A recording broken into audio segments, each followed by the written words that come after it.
এখন যদি আমরা কোথাও ঘুরতে যাই সেই জায়গার কারেন্ট সিচুয়েশন কেমন আছে বা টুকটাক অনেক কিছু ডিটেলসই জানার জন্য আমাদের একমাত্র ভরসা কিন্তু ইউটিউবের সাহায্যে আমরা কিন্তু অনেক ডিটেলস ভালোভাবে বুঝে নিতে পারি। যাই হোক, আজকে আমার ভিডিওর মূল টপিক হচ্ছে তারাপীঠ গিয়েছিলাম আমি বেশ কিছুদিন আগেই। তো চলো তাহলে শুরু করি ভিডিওটা একটু ডিটেলসে। আমাদের ট্রেন ছিল রাত্রেবেলা, ভোরবেলা আমরা পৌঁছে গিয়েছিলাম তারাপীঠে। রুমে ঢুকেই বেশিক্ষণ রেস্ট না নিয়ে তাড়াতাড়ি স্নান করে চলে আসলাম পুজো দিতে। আর চলে আসলাম যখন পুজো দিতে বললাম, তো দেখো তখন কিন্তু পুরো অন্ধকার। তখন বাজে ভোর 5:30, আর তখন ঠিক মন্দিরে এই রকম অবস্থা। যদিও দিনটা ছিল মঙ্গলবার, আর শনি মঙ্গলবার মানে তো এমনিতেই মন্দিরে ভিড় হবে। যাই হোক, এবার আসি পুজোর ডালির ব্যাপারে। তোমরা চাইলে হোটেল থেকে যে পান্ডা ঠিক করে দেবে সেখান থেকেও পুজো দিতে পারো, কিংবা মন্দিরের সামনে অনেক এরকম দোকান আছে, ওখান থেকে নিজেদের ইচ্ছে মতো অ্যামাউন্ট দিয়ে ডালি সাজিয়ে নেবে। শুধু ফোন নাম্বারটা নিজেদের কাছে রেখে দিতে হবে, যাতে আমরা যখন মন্দিরে ঢুকবো তারা তখন মন্ত্রটা বলে আমাদের পুজোটা দিয়ে দিতে পারে। দেখো দেখতে দেখতে আমাদের লাইন কিন্তু অনেকটাই চলে এসেছে। আর লাইন দেওয়ার ব্যাপারে একটা কথা বলি, যারা চাও যে এতক্ষণ ভিড়ে দাঁড়িয়ে লাইন দিয়ে পুজো দেবে না, তারা ভিআইপি লাইন চুজ করতে পারো। তার জন্য 500 টাকা 300 টাকা এরকম ব্যাপার আছে, তাতে কিন্তু এতক্ষণ তোমাদেরকে ওয়েট করতে হয় না। আমি যে এই লাইনের এত ভিড়ের কথা বলছি, এটা কিন্তু জেনারেল লাইন, মানে এখানে কিন্তু কোনো রকম টাকা দিতে হয় না। আমরা যতবার এসেছি জেনারেল লাইনেই পুজো দিয়েছি, সেই জন্য আমি জেনারেল লাইনের কথাই বললাম। আর এই দেখো এখানে মায়ের ভোগের রান্না সব প্রিপারেশনও চালু হয়ে গেছে, মানে সবজি কোটাকুটি সব শুরু হয়ে গেছে। তবে হ্যাঁ, যারা শনি মঙ্গলবার বা অমাবস্যার দিন মন্দিরে পুজো দিতে আসবে তাদের জন্য এই ভোরের টাইমটা অ্যাভয়েড করে একদম রাত থাকতে থাকতে চলে আসলে আমার মনে হয় পুজোটা অনেক তাড়াতাড়ি দেওয়া হয়ে যাবে।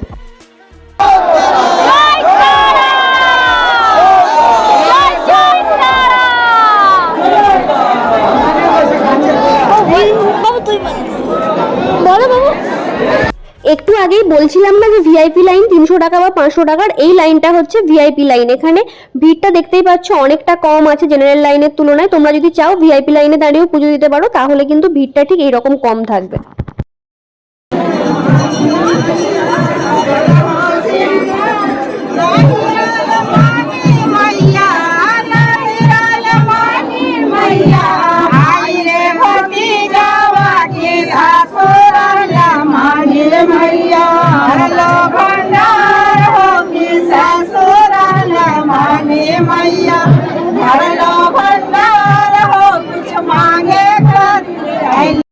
কি সুন্দর করে গানগুলো করছিল, শুনতে এত ভালো লাগছিল না। এখন কিন্তু আমরা সিঁড়ির ওপরে উঠে গেছি, আর এখান থেকে মন্দিরটা বেশ ভালোভাবে দেখা যায়।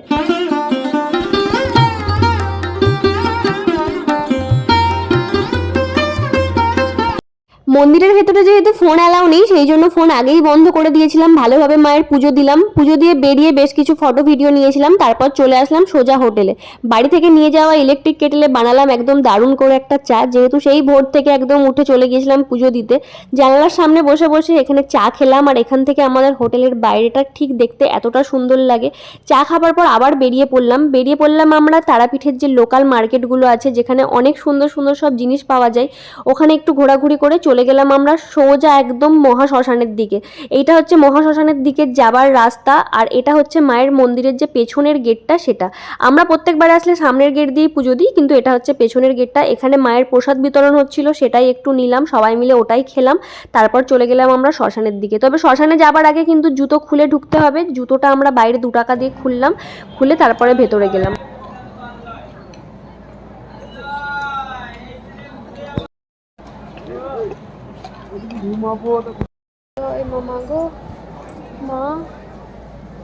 তারাপীঠের শ্মশান কিন্তু এখন অনেকটাই পাল্টে গেছে। তোমরা যারা 2-3 বছর আগে তারাপীঠ এসেছিলে, মাঝখানে একবারও আসোনি, এখন আসলে কিন্তু পার্থক্যটা বেশ ভালোভাবেই বুঝতে পারবে। এখন কিন্তু কাঠে কোনো আর মৃতদেহ দাহ করা হয় না।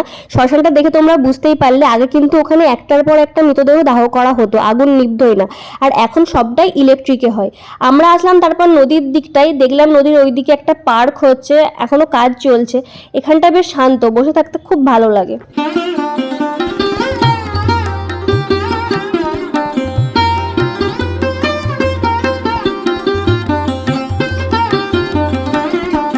নদীর ধারে বেশ কিছুক্ষণ বসে থাকার পর আমরা চলে আসলাম আদি মন্দিরে পুজো দেওয়ার জন্য, যেখানে আছে মায়ের পদযুগল আর বামাখ্যাপার মন্দির। এখানে তোমাদেরকে আমি বামাখ্যাপার মন্দিরটারও দর্শন করিয়ে দিলাম। অনেকেই হয়তো মন্দিরে পুজো দেওয়ার পর আর মায়ের পদযুগলের সামনে এসে পুজো দেয় না। তোমাদের যদি ইচ্ছে করে, মন টানে, অবশ্যই তোমরা পুজো দিতে পারো। এই হচ্ছে মায়ের পদযুগল, আর এটা দেখার পর অবশ্যই কমেন্টসে কিন্তু জয় মা তারা লিখবে, এটা আমার রিকোয়েস্ট। এই মন্দিরের সামনেও পুজোর ডালা থেকে শুরু করে সব কিছু পাওয়া যায়। তোমাদের সকালবেলা না হলে তোমরা সন্ধেবেলাও পুজো দিতে পারো। আমরা যেমন সকালবেলা মায়ের মন্দিরে পুজো দিয়েছিলাম আর আদি মন্দিরে পুজো দিয়েছিলাম আমরা সন্ধেবেলা।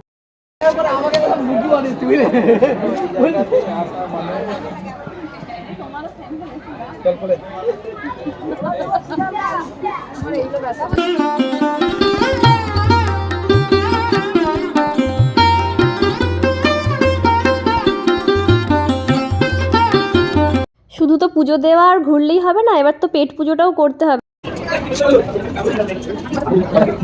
সেই জন্য চলে আসলাম একটা আমরা ভাত খাবার হোটেলে। হোটেলটার নাম হচ্ছে স্টার, হোটেল স্টার। এখানে খাবার মেনুটা তোমরা চাইলে ভিডিওটা পজ করে দেখে নিও। আমরা এখানে ভেজ থালি অর্ডার দিয়েছিলাম। খাবার দাম যেমন তেমন, সত্যি কথা বলতে মান কীরকম ছিল সেটা আমার রিয়াকশান দেখেই বুঝে গেছো নিশ্চয়ই।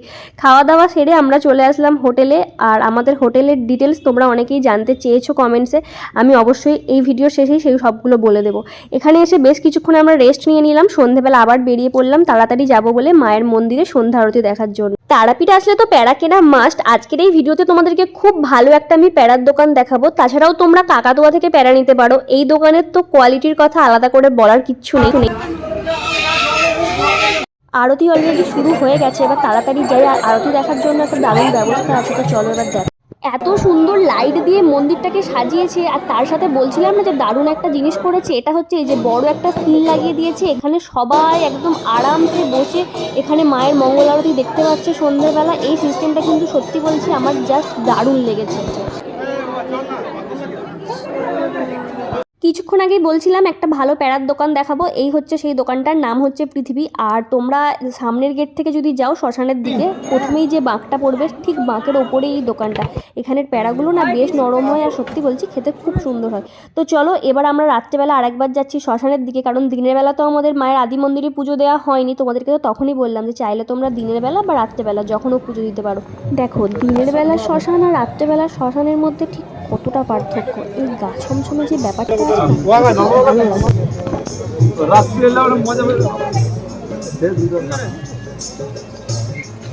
জয় মা তারা, জয় মা তারা, জয় তারা, জয় তারা, জয় তারা।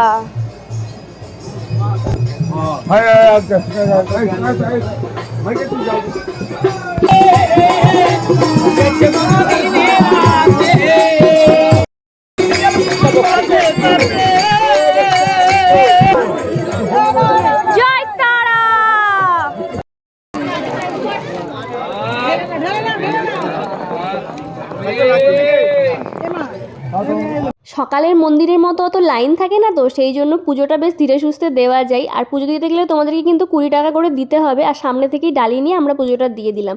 এখানে প্রসাদ দিচ্ছিল, সেটাও খেয়ে নিলাম। এবার তো আমাদেরকে ফিরতে হবে, কারণ আজকে রাত্রেই আছে আমাদের বাড়ি ফেরার ট্রেন। সকাল থেকে রাত্রির পর্যন্ত একটা দিন তারাপীঠে আমরা কিভাবে কাটালাম টুকটাক কিছু ইনফরমেশান দিয়ে তোমাদেরকে এই ভিডিওটা প্রেজেন্ট করার চেষ্টা করেছি। আশা করছি তোমাদের ভালো লাগবে।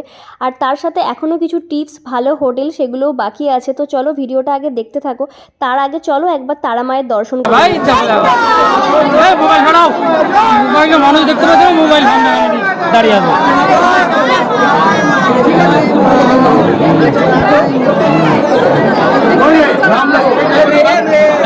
জয় তারা, আজ আসি, খুব তাড়াতাড়ি আবার আসবো তোমার কাছে।